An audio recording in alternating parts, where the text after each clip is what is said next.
What's going on, guys? Matt Kennedy here, also known as Averagely Jacked on Instagram, and today we're going to dive into a controversial topic, and that is why I believe that in the field of bodybuilding, hypertrophy training, anecdotal evidence is more important than peer-reviewed studies. Hot take, all right? But we're going to dive into some reasons why, okay? So, first of all, I want to say that obviously scientific studies are valuable. We should be reading them, we should be looking at them, we should be conducting them, and we should be trying to extract information from them. But while scientific studies provide very valuable insights into muscle hypertrophy, decades of anecdotal evidence, particularly from bodybuilders, strength athletes, and coaches, often outweighs whatever that most recent study that just came out has to say. All right. The first thing is the volume of evidence, okay? Eugene Sandow organized the first bodybuilding competition in 1901. That means that we have over a century of bodybuilding history filled with people from all different parts of the world experimenting with different ways to grow and hone their bodies, refining techniques through trial and error over time, okay? If a particular method, for example, a high rep range, a low rep range, high volume, low volume, progressive overload, whatever it might be, has consistently led to muscle growth across generations, that carries a significant amount of weight. And in my opinion, that far outweighs, again, whatever that most recent peer-reviewed study might have to say if it's contradictory, okay? The second thing is the real-world application versus the limitations of controlled studies. So this anecdotal evidence that's been gathered by bodybuilders for over a century is tried and tested in the real world with real results over an extremely extended period of time.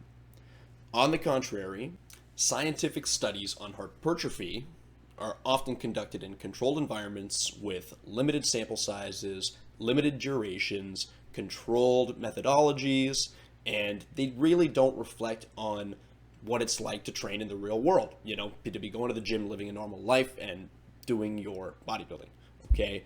It also doesn't really take into factor very important things like differences in genetics, differences in one person's ability to recover compared to another person, right? Every human is a little bit different.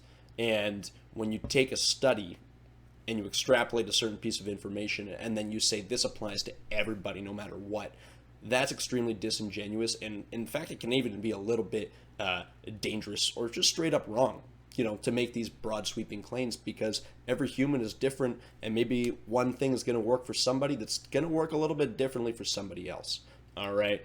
And last but not least, you also have to always consider that funding and publication bias can always factor into conclusions from medical studies, right? And this doesn't just go for the world of training, hypertrophy science. It goes, it spreads across all kinds of fields of medicine and things like that, because there are people with interests that fund these studies. And so you always have to be critical when reading studies, okay? In contrast, decades of anecdotal evidence that come from countless different athletes training under different conditions, different diets, with different genetics, providing a much broader and more applicable set of data and information for you to pull from. That's not so specifically black and white, right? And this is really the importance of training, is individuality, right? People are different, and you have to be willing to be somewhat flexible and try different things and not be tied down to one specific principle or idea. Okay. Now, reason number 3, all right, and we're going to call this elite level proof. So what this means is that the best evidence is going to come from the most successful practitioners, the most successful cases or examples of people that have managed to achieve those things that other people are chasing, all right? Now, this could be, again, bodybuilders, strength athletes, and coaches that have had success in the field consistently over decades, all right? And especially coaches, because they deal with not just their own body, but they they deal with a plethora of different athletes and different people and have to learn how to coach different people to get those same results that everybody is searching for, getting bigger, getting leaner, whatever it might be. Okay. Now, professional bodybuilders have spent decades refining these techniques. So if a scientific study comes up and it says, oh, actually, you know what, that's wrong. You guys that are at the top level of the sport, you're Mr. Olympia competitor, your IFBB pro, your world's strongest man or powerlifter, they're wrong. They don't know what they're doing. They're only where they are because, I don't know, their genetics are just that good or whatever other excuse. And to kind of deny that and say, oh, look at this guy, he doesn't know how he's training. I just read this piece of paper that said that you're wrong. It doesn't make any sense. If that's actually your thought process, you need to kind of take a step back and give yourself a little bit of a reality check. You know what I mean? Like, it's like going up to an F1 professional race car driver and telling him that, hey, you gotta shift your gears a little faster, or you didn't do this corner right, you didn't do this right because this theoretical textbook here says that the apex of the turn is blah blah blah blah blah, right? It's BS. The person that's actually accomplishing what you're talking about is clearly going to have more knowledge, understanding of how to get there than whatever that piece of paper, that study review, whatever it might be, is saying. Okay? The next thing, number 4, is that context matters. All right? One of the biggest problems with extrapolating these specific conclusions from studies is that it really doesn't take into context the broader situation of the individual, their goals, their diet, their genetics, their recovery, and all these other factors that can go into it, right? Research findings can be misinterpreted or implied in ways that don't reflect the nuances of real life training, right? For example, if a study suggests that training a muscle twice per week is optimal, all right, it doesn't mean that for Bob, training 3 times per week isn't going to work just as well, if not better. And maybe for Sue, training 1 time per week is actually better. All right, and now moving on to number 5, and that is simply the enjoyment of lifting, the enjoyment of the sport of bodybuilding, of training, okay, of being able to have fun with it and play around and do some different things, right? When we fixate too much on specificities of, I can never go above 6 reps, I must perform exactly this many sets, or today I have to increase my weight by exactly this amount of percentage, right?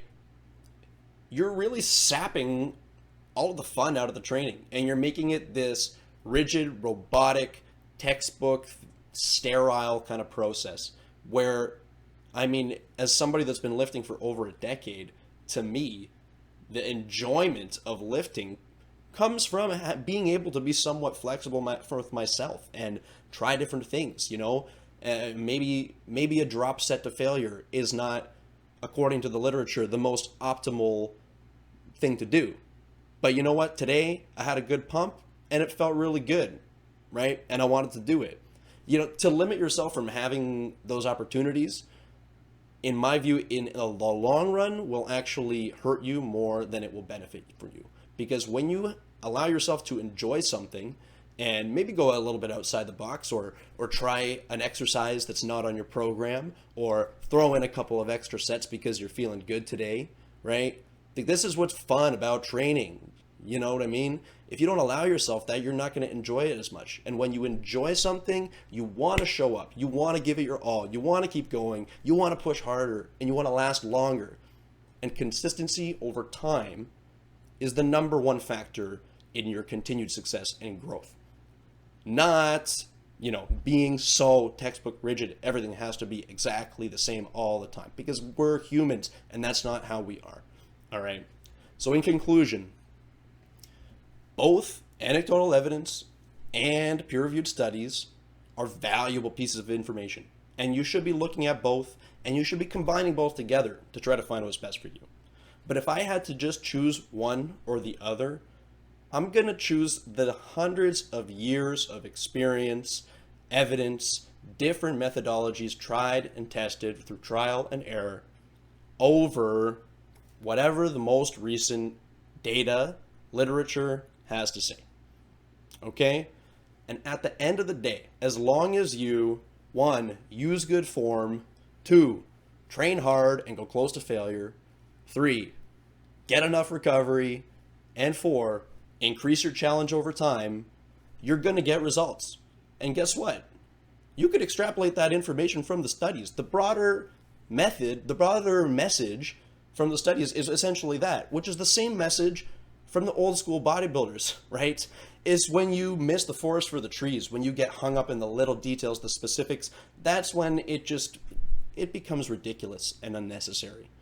So at the end of the day, while scientific research is useful in refining training approaches, it should complement, not override, the collective experience of those who have achieved results for decades.